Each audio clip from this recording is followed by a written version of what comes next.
Wassalatu wassalamu ala sayyidina Rasulillah Sayyidina wa maulana Muhammad bin Abdullah wa ala alihi wa sahbihi wa man walah wa la hawla wa la quwata illa billah.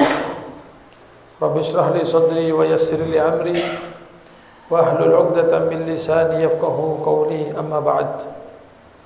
Fa ya ayyuhal hadirun wal hadirat rahimakumullah. Alhamdulillah, pada malam yang mubarak ini kita melanjutkan kembali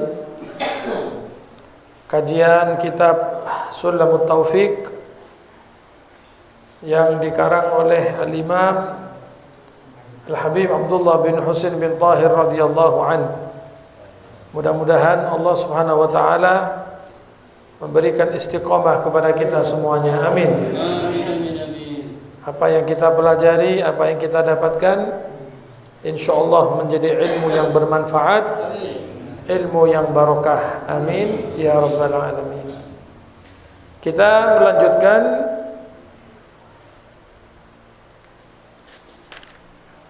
keterangan al-muallif radhiyallahu anhu. Waltizamu ma lazima alaihi minal ahkam,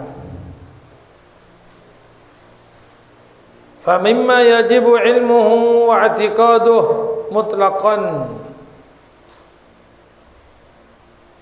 wan nutqu bihi fil hal in kana kafiran wa illa fa fis salah asy-syahadatan wa huma asyhadu an la ilaha illallah wa asyhadu anna Muhammadan Rasulullah.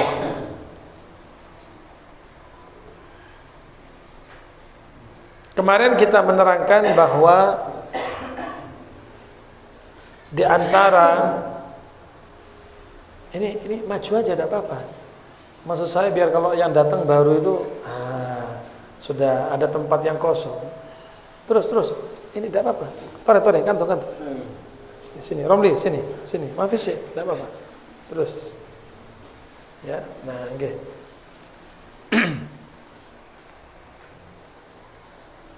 Kita menerangkan pada kajian yang kemarin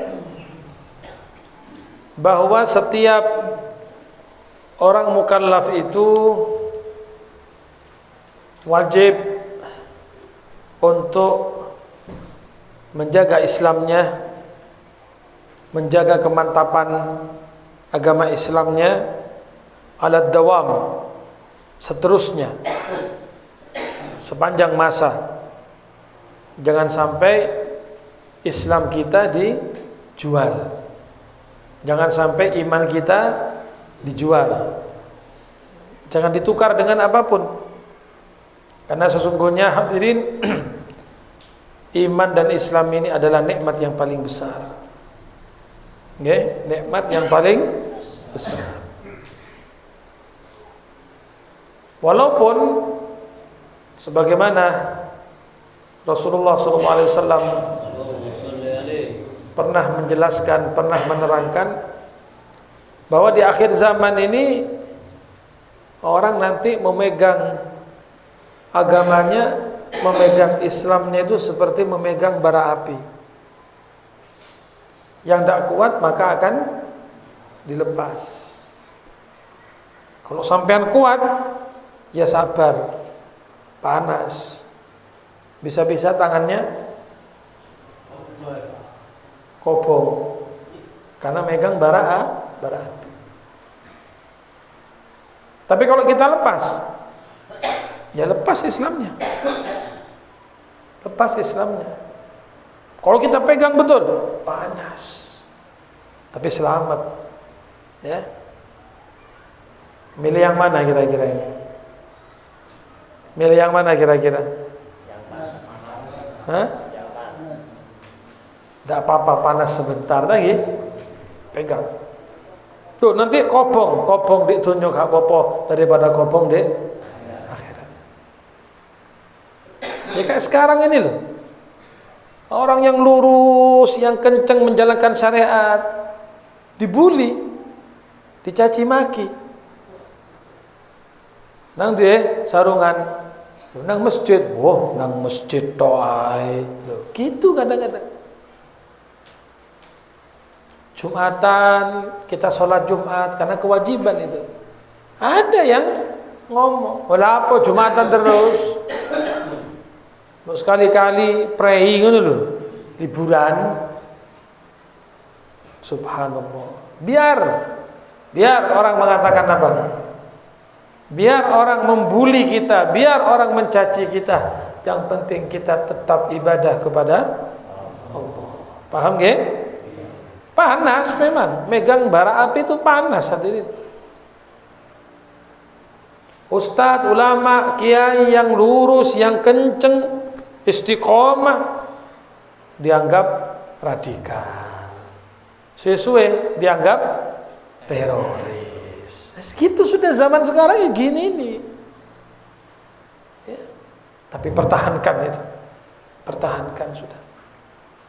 Terserah orang mengatakan kita apa, yang penting kita tetap ibadah kepada Allah, menjalankan kewajiban kita. Harus kuat, harus kokoh. Ibu-ibu yang di luar, tetapkan Islam dan iman Anda. Tetapkan di dalam ibadah kepada Allah Subhanahu wa taala walaupun satu dunia mencaci kita. Biar hubungan kita dengan Allah. Paham nggih? Hubungan kita dengan Allah. Hadirin yang dirahmati Allah, dengarkan baik-baik. Tidak ada manusia yang lepas dari caci maki orang lain. Anda benar dicaci sama orang, Anda salah juga dicaci sama orang. Tidak ada orang lepas dari rasan-rasan orang lain. Tidak ada orang lepas dari omongan orang lain. Gini apa nggih? Sampean soleh yo dirasani, sampean maksiat yo dirasani. Itulah kehidupan dunia ini. Anda mengira ustadz ulama kan sing ngrasani. Akeh. Nggih napa nggih? Iya. Sopo sing ceramah? Itu ustadz. Wong iku kok. Mulai. Sopo sing ngisi pengajian?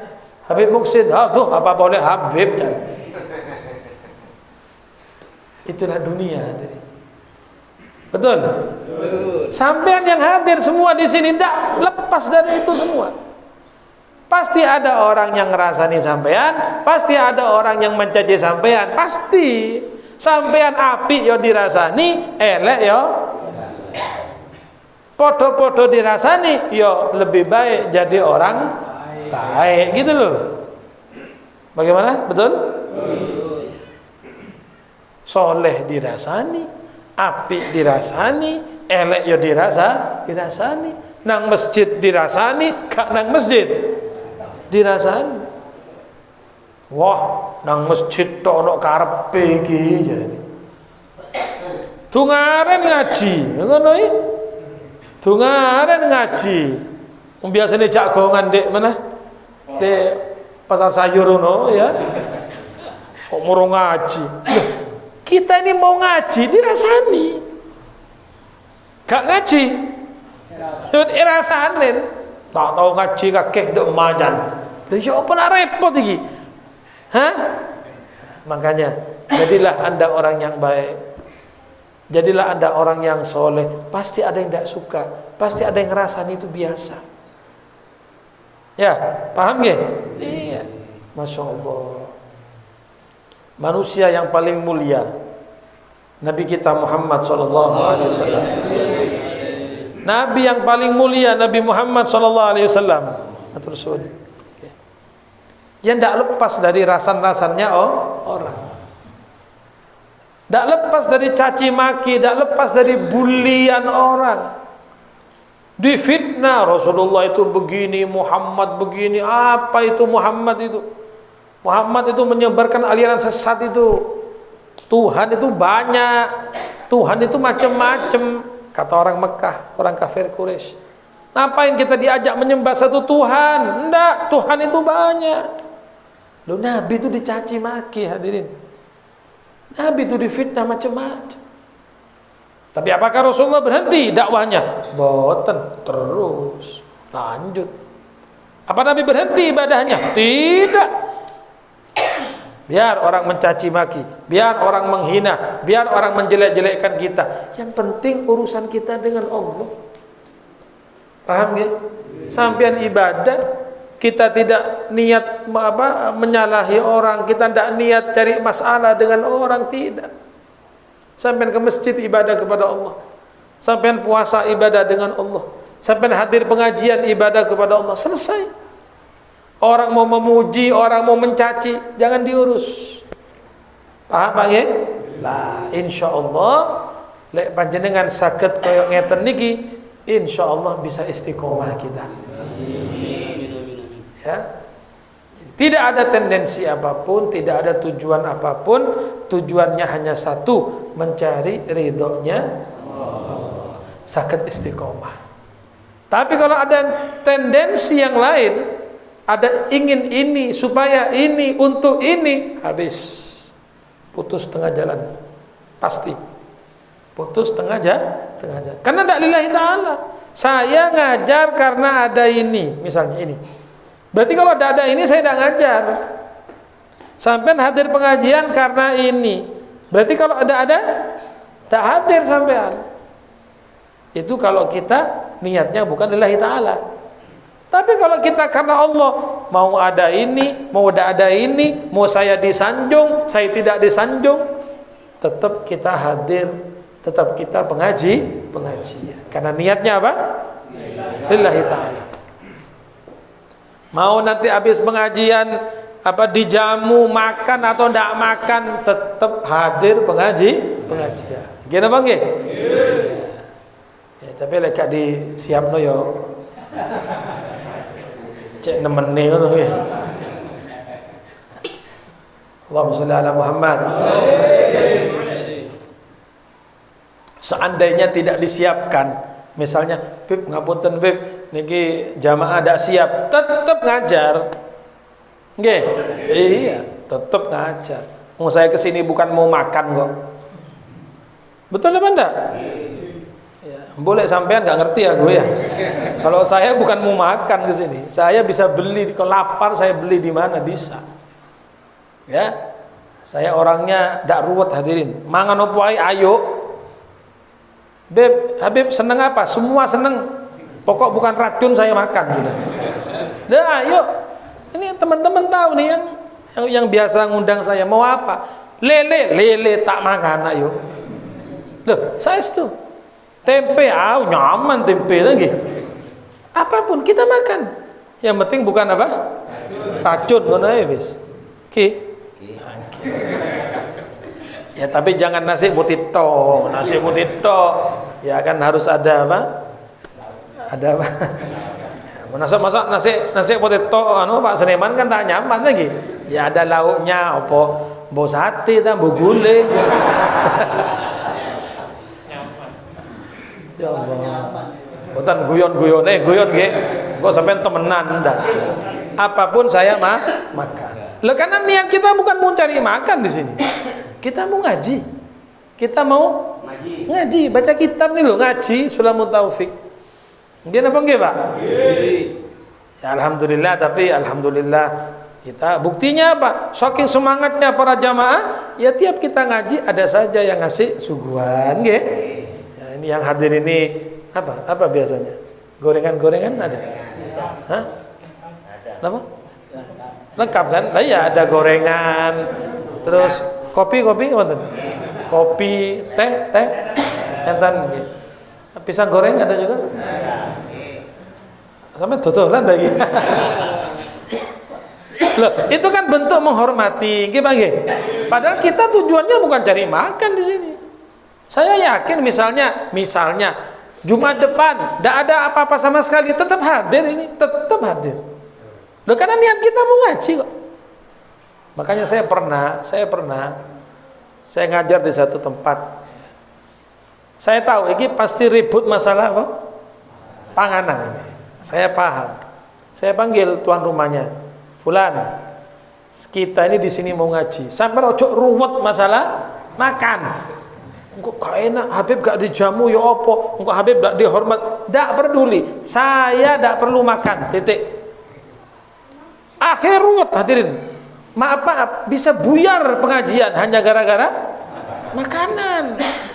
Kok gak enak, kok jamaah gak dikasih apa? Suguhan kok ya apa? Kok gak ngaji mana ya apa? Gak ada. Itu yang menghambat pengajian itu. Loh, orang ngasih alhamdulillah, tetap dimakan sama jamaah, tetap dimakan. Tapi seandainya tidak ada, alhamdulillah. Hah? Loh, tidak apa-apa. Nggih, boten apa no? Ini nanti saya pulang tidak ada apa-apa, tidak ada ini. Hah? Loh, boten apa-apa. Saya itu tidak, saya ngomong apa adanya ini ya. Ya paling nanti minggu depannya gitu ya.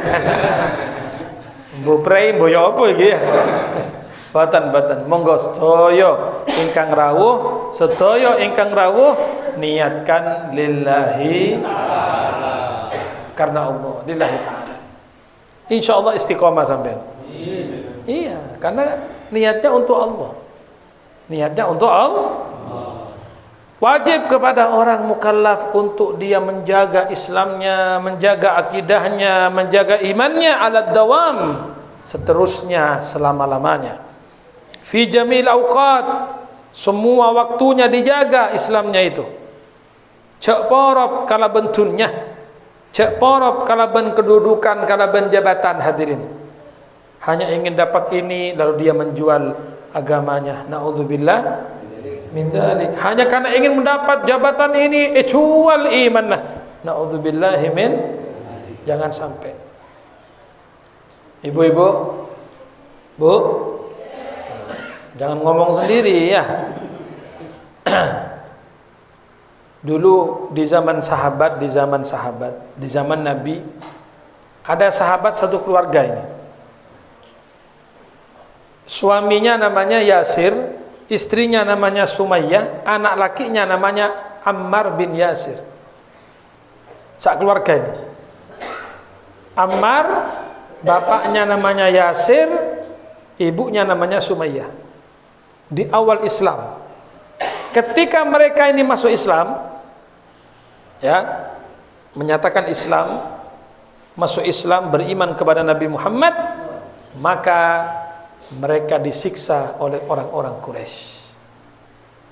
Disiksa.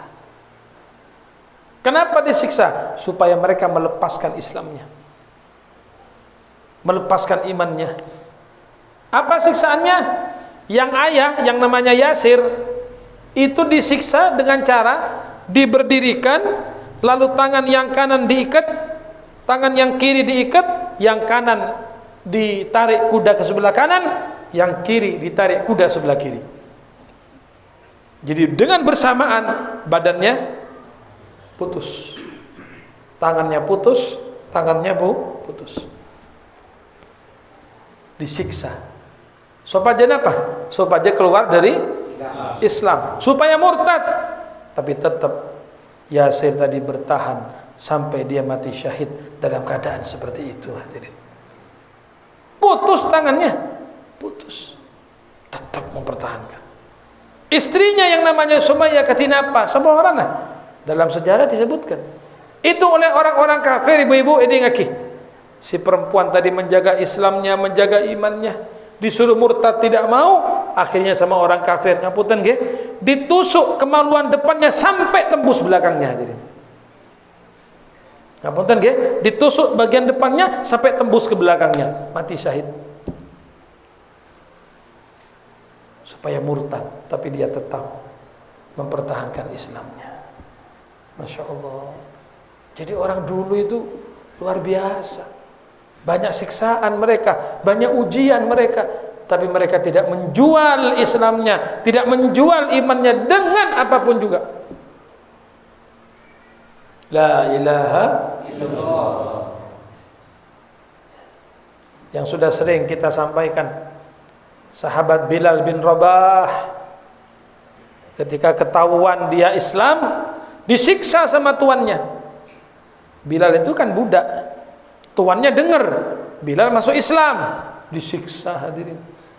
Bagaimana disiksa? Ditidurkan di padang pasir.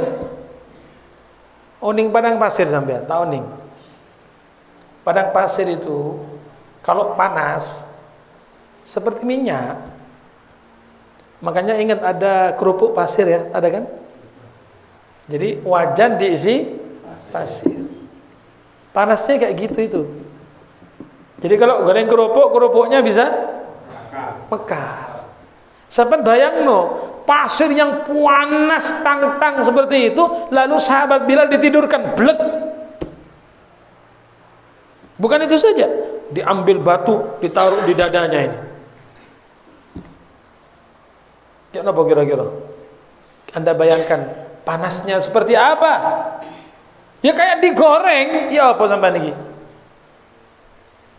Di negara Arab itu Pak, kalau panas, musim panas di negara Arab, itu kalau anak kecil main-main lalu jatuh ke pasir, itu kulitnya langsung apa? Meloncot ya. Iya.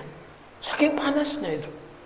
Oh mereka kalau bikin kopi, keran dibuka, jros itu sudah air panas. Karena pipa-pipanya kan lewat di padang pasir itu, saking panas. Nah, Bilal ditidurkan di situ hadirin. Ya apa itu?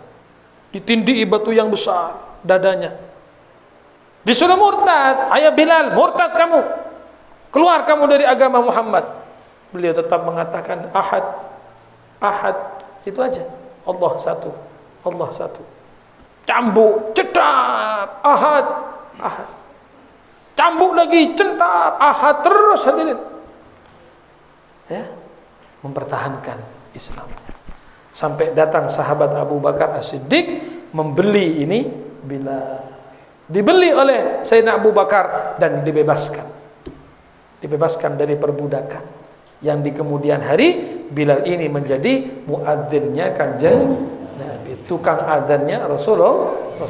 Makanya sampai sekarang tukang adzan disebut Bilal. Ya, itu mengambil dari nama sahabat Bilal bin Rabah radhiyallahu anhu.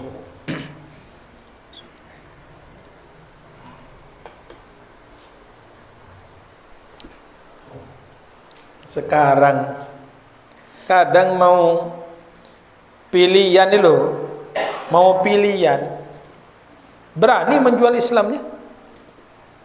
Kamu kalau pindah agama ikut partai saya tak kasih uang sekian, oke wes jadinya. Aku Islam is pancet. Saya kalau pindah ini ikut ini, saya dapat ini, dapat ini, dapat ini. Dan ada memang usaha pemurtatan ya, ada usaha pemurtatan. Saya pernah mendengar itu. Jadi ini banyaknya di kampung-kampung. Hanya hati-hati ya, Bapak Ibu. Saya tengah teh. Kalau ada orang ada indikasi pemurtatan, usir dari kampung kita. Jangan takut Anda. Oh ini kampung Anda kok. Ini wilayah kita kok. Ya. Kalau ada. Kok indikasinya ini mulai ini mendekat tepat ini. Ya. Anak-anak kecil mau diajak ke anunya mereka misalnya ya kan, dengan iming-iming duit, usir orang itu. Tak benar itu. Ya. Jadi caranya halus. Caranya halus. Ini pernah kejadian di satu sekolahan TK. Gurunya non-muslim. Lalu mereka bilang kepada murid-muridnya, murid-muridnya banyak Islam. Anak-anak, Tuhan kalian siapa? Allah katanya. Oh ya Allah. Coba sekarang panggil Allah, Tuhan kalian panggil, minta permen. Ayo panggil. Anak cilik. Ya Allah, permen ya Allah. Anak cilik, ya Allah. Kata gurunya, gimana? Dapat permen? Tidak ada bu guru. Ayah, mana ada Tuhan kamu itu? Kamu minta permen tidak dikasih. Ya, ayo coba sekarang anak-anak pejamkan matanya semua. Ayo panggil nama Tuhan saya, disebutkan Tuhannya. Ya, ayo panggil Tuhannya, Tuhan saya panggil ya. Ayo tutup matanya. Begitu nutup dikasih permen satu-satu hadirin. Ini kejadian katanya. Kasih permen. Ayo sekarang buka matanya. Nah, loh kok ada permen? Berarti yang benar Tuhannya siapa? Loh, lihat. Itu cara. Dah jeneng arek cilik.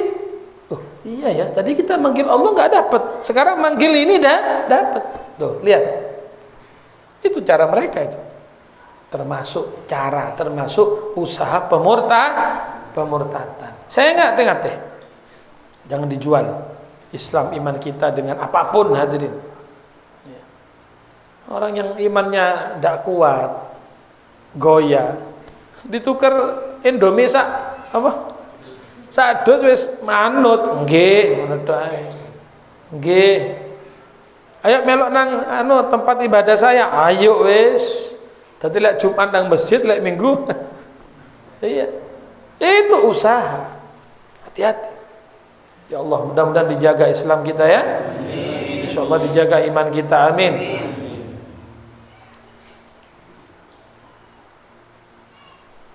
Itu yang kurang ajar itu ada game ya, ada permainan di HP itu. Gamenya anak-anak. Itu nanti kalau sampai di level berapa itu menghancurkan Ka'bah. Jadi di gamenya itu, di permainannya itu Ka'bah dihancurkan. Ya. Jadi anak kita ini mau diracun. Anak kita mau dirusak. Walaupun atas nama cuma game arek cilik, tapi di dalam itu ada perusakan akidah. Jadi ada di salah satu game itu nanti kalau level sekian itu menghancurkan Ka'bah. Lah jeng arek cilik kan yo dihancurkan enggak ngerti. Supaya dapat poin sekian. Padahal itu Ka'bah yang dihancurkan. Jelas itu gambar Ka'bah itu. Kurang ajar. Ya, siapa lagi kalau bukan orang Yahudi yang bikin itu. Untuk merusak anak-anak kita. Makanya hati-hati hadirin. Hati-hati. Kadang-kadang gamenya anak-anak nih, kalau nanti sampai level berapa, keluar gambar telanjang. Level sekian dapat hadiah gambar telanjang. Loh seneng anak kecil. Hanya terus main game supaya dapat level itu. Dirusak anak kita ini. Ya. Bukan hanya dengan makanan. Kalau makanan sudah dari dulu. Sing jenenge micin itu ya. Sampai seneng micin sampai enggak ya? Jujur. Pakai micin apa enggak sampean? Bu, pakai micin apa enggak, Bu? Hah? Pakai. Ya janganlah ya. Nah, mulai sekarang ibu-ibu kurangi micin. Ibu-ibu tahu enggak? Itu pabrik yang bikin micin itu, dia enggak pernah makan micin. Loh, sampean enggak tahu sampean. Mau sampean bentino nang sawah, ngarit ngono tok ya. Jualan di pasar sayur, enggak ngerti bahwa itu yang kita makan, kita taruh di makanan kita, yang buat enggak mau. Loh kok enggak mau, Beb? Loh karena tahu kan, ini saya bikinnya dari ini, bahannya ini, efeknya ini, tahu. Jadi mereka sendiri enggak makan itu. Kita orang Islam yang ayo ini bagus ini vitamin ini. Vitamin apa itu? Mana ada micin vitamin itu? Waduh, jangan-jangan saya kalau makan di sini pakai micin semua di makanannya. Saya bertahun-tahun tidak pernah pakai micin, Pak. Saya di rumah saya itu tidak pernah pakai micin. Tidak mau saya. Micin itu penyedap rasa itu loh. Boten Beb, bukan micin, Beb, sasa. Wis padha ae, sak misanan niku. Mbok jenenge apa ae pokok micin penyedap rasa. Hati-hati. Ya, bahkan sudah diadakan penelitian, anak yang suka micin dengan tidak suka micin beda kecerdasannya.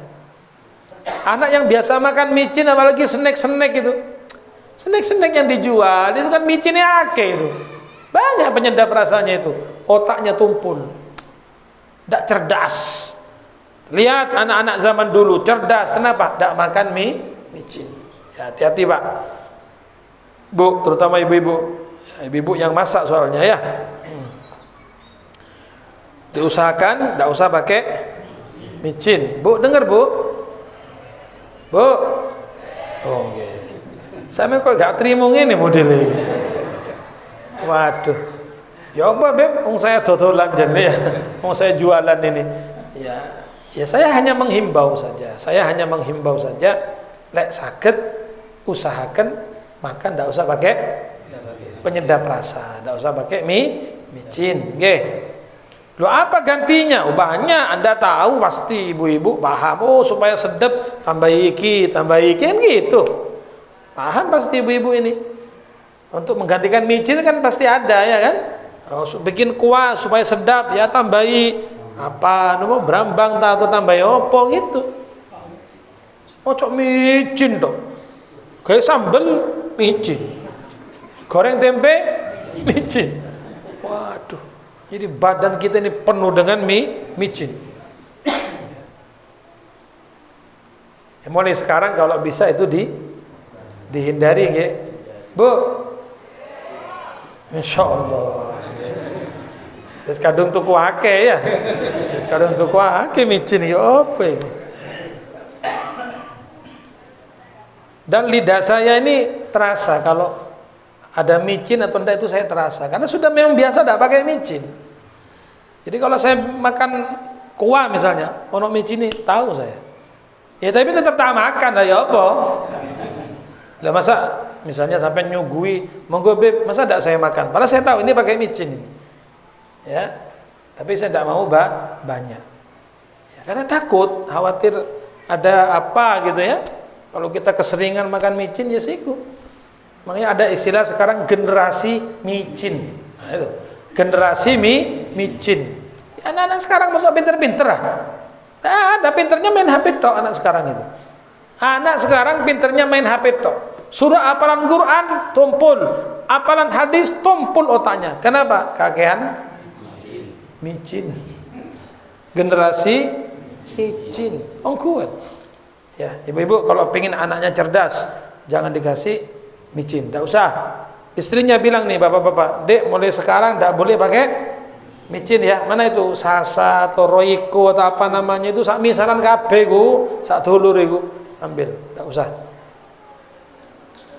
Ini ibu-ibu rotok bingung ya. Ya opo ini? Masa opo ini? Lah buktinya saya di rumah makan tiap hari enggak pakai micin bisa masa? Ayo. Loh. Saya berapa tahun menikah enggak pernah makan micin. Di rumah tuh enggak ada micin, enggak mau. Yo enak sih, yo enak. Ada yang pernah makan di rumah saya? Tapi enggak pernah makan di rumah saya. Nah ini teman-teman yang pernah makan di rumah itu Syarifah masak enggak pakai micin itu. Enggak pakai micin, yo enak ya. Ya pasti ada caranya, ya kan? Menggantikan penyedap itu pasti ada. Ngapunten nggih. Kalau ini saya dengar kalau katanya Habib Bagir ini, Habib Bagir Maulodawila, wong lek kakean mangan micin dungane gak mustajab. Sampe aja protes nang aku, kok protes nang Habib Muksin nang Habib Bagir kono ayo. Ayo. Wani ya, wani sampean nang Habib Bagir. Nang Habib Bagir kono. Pak Senawi. Misalnya, wah Habib ini ngarang-ngarang. Loh, saya dengar Habib Bagir yang mengatakan, kenapa di antara penyebab doa kita tidak mustajab kakean mangan?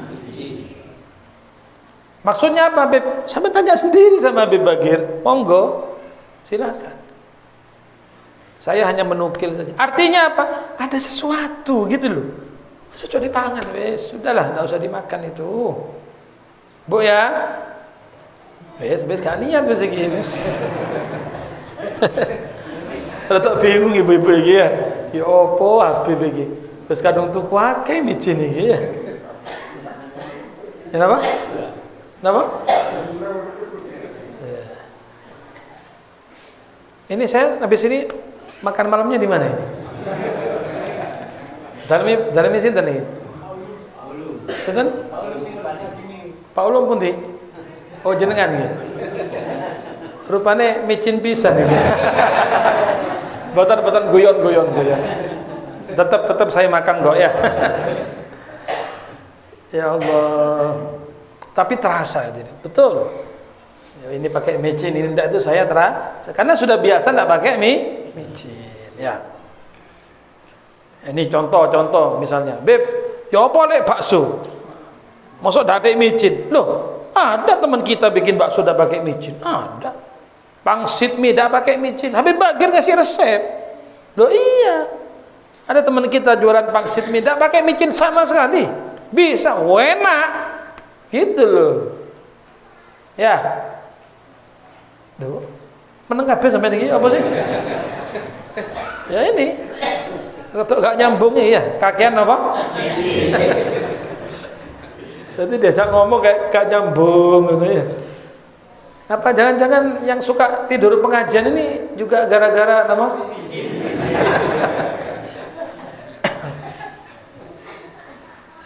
Tuh ketawa ya. Ibu-ibu, nggak usah pakai nama micin, ya terserah panjenengan. Misalnya, udah Beb, saya tidak nerima omongannya Habib. Ya, lo urusan panjenengan. Misalnya ada orang kak wis tetep kak micin ya kak enak tak. Terserah panjenengan. Pokoknya saya tadi itu pernah dengar tiras Habib Bakir, orang yang suka makan micin itu tunggu nih gak mustajab. Berarti kan ada sesuatu gitu loh ya. Dan saya juga pernah dengar Ustadz Alwi Alidrus itu melarang santrinya makan micin. Ya, mungkin ini yang hadir ada yang pernah tahu. Ya, beliau mungkin pas ngajar di mana, beliau mengatakan, "Ojo mangan micin." Berarti kan ada sesuatu. Kenapa kok beliau melarang? Ngoten lho nggih, paham nggih? Ya, sudah, micin enggak usah dibahas lagi ya. Jangan menjual Islam kita, jangan menjual iman kita. Jaga Islamnya, jaga imannya, walaupun harus ditukar dengan nyawa. Seperti sahabat tadi, sampai dibunuh, tidak apa-apa, yang penting mati dalam keadaan Islam. Ya, Masya Allah. Ada sahabat Zaid bin Dathinnah, itu juga termasuk sahabat yang disiksa itu. Gara-gara apa? Gara-gara masuk Islam. Gara-gara masuk Islam. Disuruh keluar, suruh murtad. Ayah kamu murtad kamu, keluar kamu dari Islam. Sampai sama orang kafir. Ini orang kafir ya, orang kafir Quraisy. Ya Zaid, bagaimana kalau kamu kita tukar sama Muhammad? Kamu kami bebaskan ya, kamu pulang sama keluarga kamu, tapi gantinya Muhammad di sini akan kami siksa, akan kami bunuh Muhammad. Ditawari gitu loh. Jadi apa namanya? Barter ya, ditukar. Muhammad suruh ke sini, tukar posisi kamu bebas. Apa kata Zaid? Lah, jangan, ngapain saya ditukar sama Rasulullah? Bunuh saya, ada apa-apa? Bunuh saya. Jangankan Rasulullah dibunuh, aku mendengar Nabi tertusuk duri kakinya, aku tidak ridho, kata sahabat Zaid. Saking cintanya kepada Kanjeng, aku dengar Nabi tertusuk duri, saya tidak akan senang, saya tidak akan ridho. Apalagi suruh gantikan posisi saya, Nabi mau dibunuh, ndak, bunuh saya, enggak. Akhirnya dibunuh beliau, dibunuh sama orang kafir di Pate, iya. Tapi tidak apa-apa, meninggal dalam keadaan Islam, meninggal mempertahankan itulah sahabat Zaid ibn Dathinnah radhiyallahu anhu. Masya Allah. Hadirin wal hadirat yang dirahmati Allah. Nah kemudian kewajiban juga kita setiap mukallaf adalah waltizam ma lazima alai minal ahkam, dan wajib kita melakukan, menjalankan kewajiban-kewajiban hukum alias syariat. Ya, ketika sudah menyatakan Islam, maka wajib kita menjalankan hukum syariat. Salat wajib. Puasa Ramadan wajib napa sunnah? Wajib. Bagi yang mampu umroh haji wajib. Ya, zakat wajib. Nah, jadi setelah kita menjaga Islam iman kita tadi, maka juga kewajiban kita adalah waltizamu ma lazima alai minal ahkam wajib menjalankan apa-apa yang wajib kepada kita daripada hukum. Jangan meninggalkan sholat, jangan meninggalkan zakat. Tirose Habib Abdullah Al-Haddad, paling banyak orang itu matinya su'ul khotimah karena meremehkan sholat dan meremehkan zakat. Itu ada dalam kitab beliau An-Nasaihud Diniyah. Paling banyaknya orang mati su'ul khotimah, satu, karena meremehkan sholat.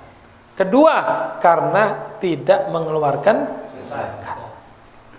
Saya ingat yang sudah ada kewajiban, keluarkan zakatnya. Oh, saya pedagang, saya buka usaha, ya dihitung. Sampai 1 tahun, dihitung berapa, mencukupi nisab, tokno zakatnya. Wajib. Oh, saya belum wajib zakat, Beb. Ya tidak wajib. Iya kan? Nanti bulan Ramadan, Idul Fitri, wajib zakat fitrah. Kan begitu? Nah, kalau kita tidak mengeluarkan zakat, kalau kita tidak sholat, itu tadi penyebab paling banyak orang mati su'ul khotimah. Na'udzubillahi.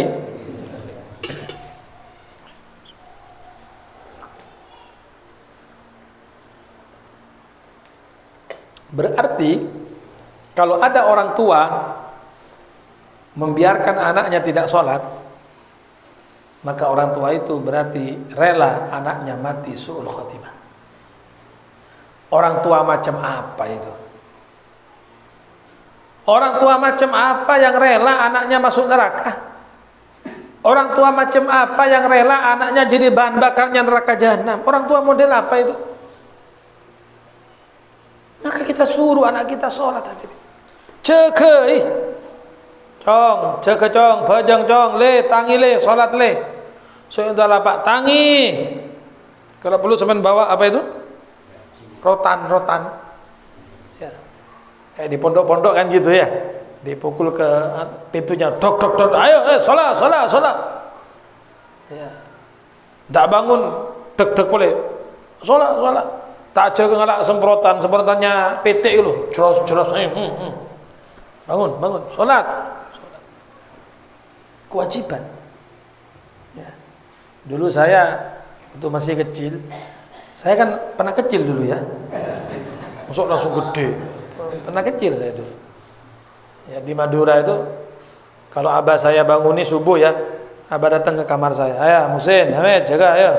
Jaga, sepuh. Nah, namanya anak kecil ya, si malas, bang, ditinggal sama abah saya.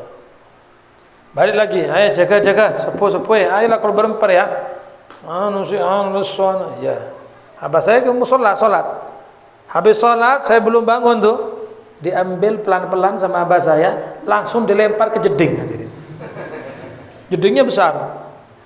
Ya, Anda kalau ke Madura tahu, orang Madura itu pasti jedingnya besar. Jedingnya pasti besar. Ya, saya itu di rumah, misalnya kamar mandi ukurannya kamar mandi, misalnya 3x4 misalnya, itu separuhnya itu jeding. Jadi separuhnya itu baknya mandinya gitu loh. Kita di Madura begitu. Jadi saya belajar renang itu ya di mana? Di bak mandi saya loh. Ongkuan. Saya baru tahu kecil bak mandi itu di Jawa ini, cili-cili. Ono sing gaya apa? Pakai apa namanya? Black kaleng. Oh ya apa iki? Sampai ngoyo lak nyiprat ah.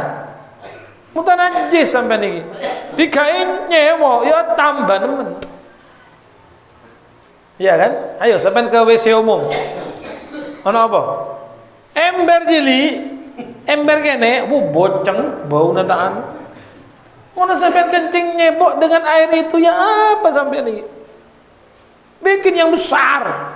Kalau perlu jedingnya tuh itu 10x10 meter dulu gak apa-apa. Hah? Berapa? 4 meter. Kali 4 meter. Oh, lumayan itu ya. Bagus. Nah, jadi jeding saya besar di rumah. Kalau saya tidak bangun, diangkat sama abah pelan-pelan langsung dijemplung. Yuk kaget. Loh ya apa sih? Tidur langsung dilempar. Ayo jaga. Ya pasti bangun hadirin. Mudah bangun. Sudah basah semua. Tapi tidak apa-apa, itu bentuk tarbiyah. Itu bentuk pendidikan. Ya, paham ya? Ya ini saya ngasih contoh bukan sampai nanti harus kok anakku tak ngono pisan. Jangan. Itu saya dulu begitu. Ya, kalau sampean ya ndak harus anaknya dilempar ke Sungai Berantas ya ndak usah.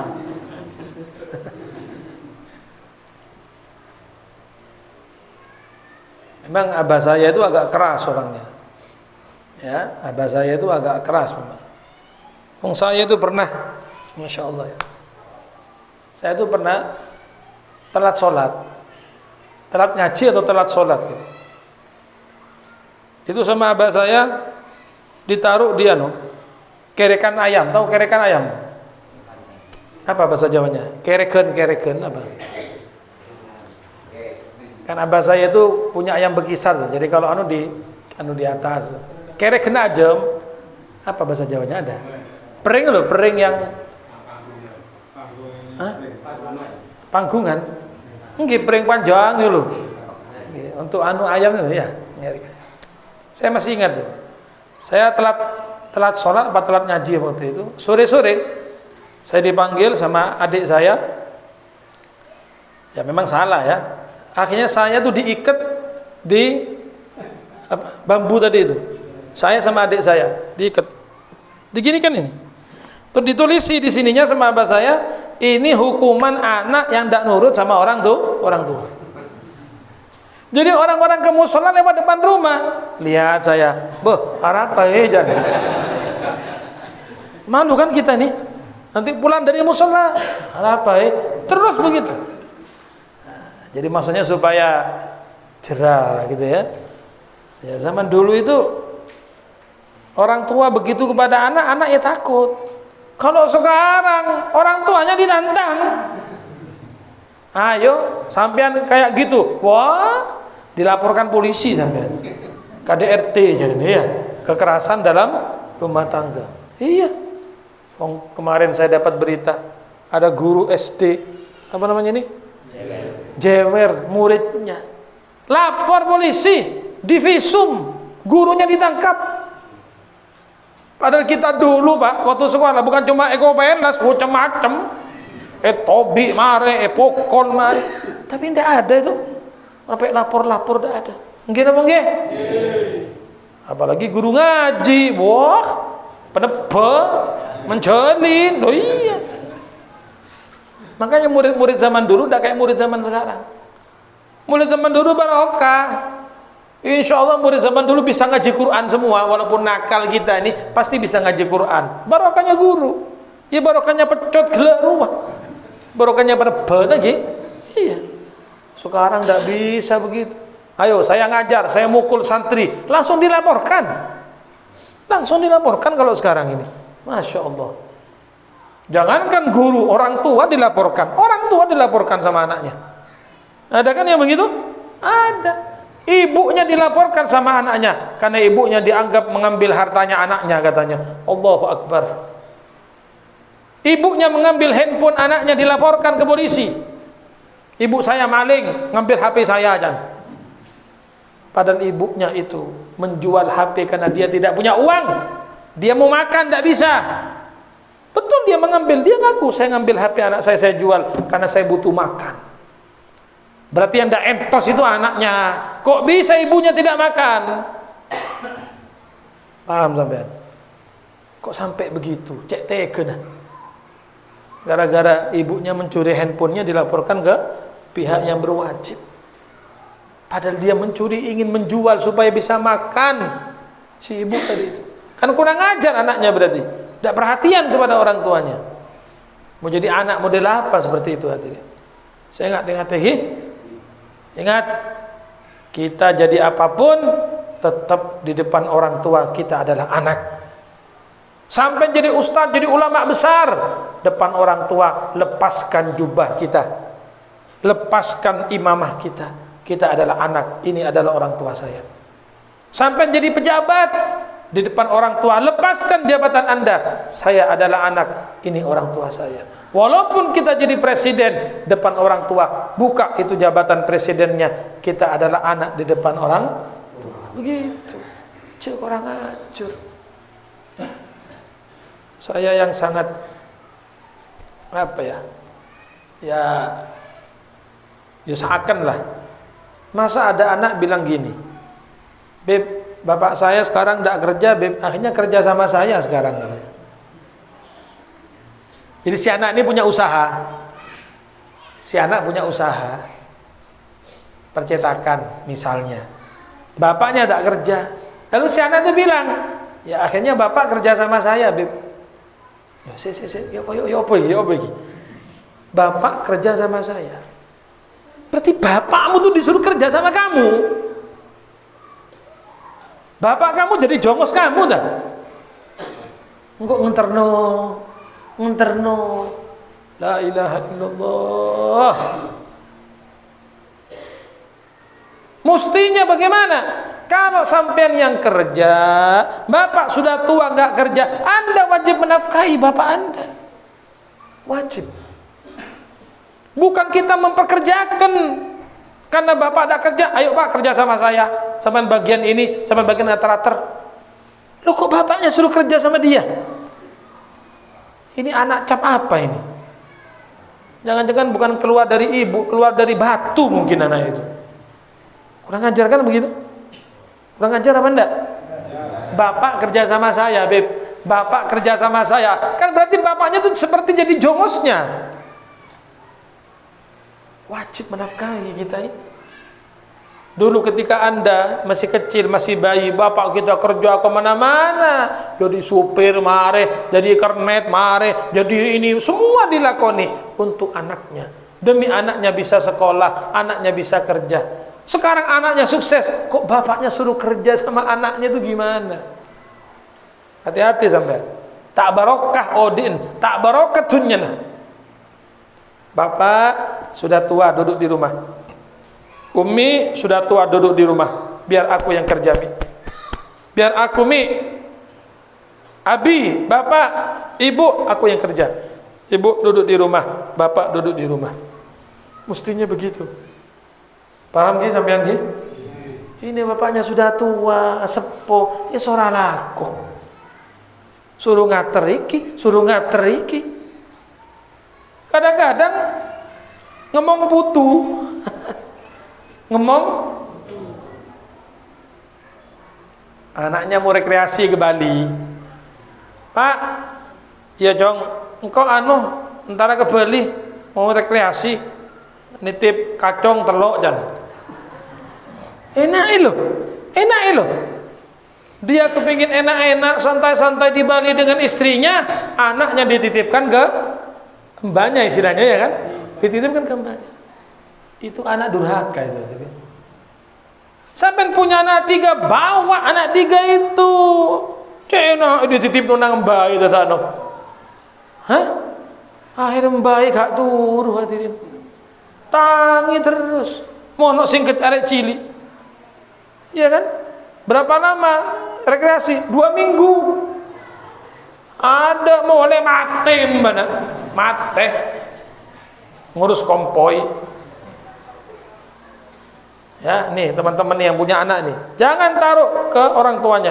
Anda bawa anaknya sendiri. Jangan merepot orang tua.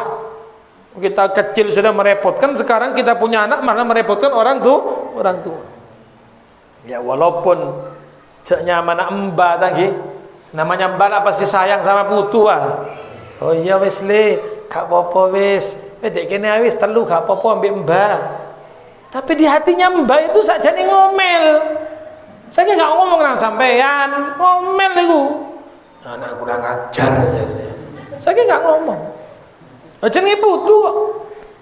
Mbak itu lebih sayang putu daripada anaknya. Ayo takokno gak percaya sampean. Lho nggih jarene. Lebih sayang putu, lebih sayang cucu daripada anaknya.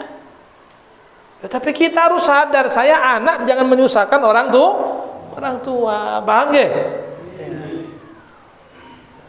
Tak usah nitip-nitip, dikira penitipan apa? Mbaknya dikira penitipan. Jangan. Bawa anaknya. Punya anak saya, anaknya banyak, Habib. Bawa semua anaknya, kok repot. Kok Anda tidak mau repot, malah merepotkan orang tua di belakang. Jangan begitu. Kerjakan kewajiban, kerjakan perintah-perintah Allah. Jangan meremehkan sholat, jangan meremehkan zakat. Saya tambah lagi. Katanya Habib Abdullah Al-Haddad, tadi yang menyebabkan banyak mati sul khotimah, apa yang pertama?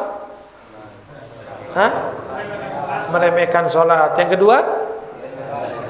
Meremehkan zakat atau tidak zakat. Nah, yang ketiga, kata Imam Abdullah Al-Haddad, penyebab orang mati sul khotimah itu adalah suka mencari-cari kesalahan orang lain. Nyari aibnya orang. Ya, mencari kesalahan orang, mencari aibnya orang. Ini orang seperti ini, kalau tidak tobat matinya su'ul khotimah. Ya, hati-hati, tidak perlu mencari aib orang karena aib kita banyak. Tidak perlu mencari kesalahan orang karena kesalahan kita banyak. Maka Imam Ghazali mengatakan, kalau manusia itu ingin mengoreksi dirinya, maka tidak ada waktu untuk mengoreksi orang lain. Tidak ada waktu. Kenapa? Karena mengoreksi dirinya sudah banyak aib, banyak dosa, banyak kesalahan. Ada apa ngurusi kesalahan orang? Mudah-mudahan Allah memberikan berkah. InsyaAllah kita semuanya InsyaAllah meninggal husnul khatimah. Amin. Mudah-mudahan kita menjadi ahli salat, ahli zakat. InsyaAllah ilmu kita manfaat, barakah fid dunia wal akhirah. Amin ya rabbal alamin. Wa sallallahu ala sayyidina Muhammad wa ala alihi wa sahbihi wa sallam. Walhamdulillahi rabbil alamin. Al-Fatihah.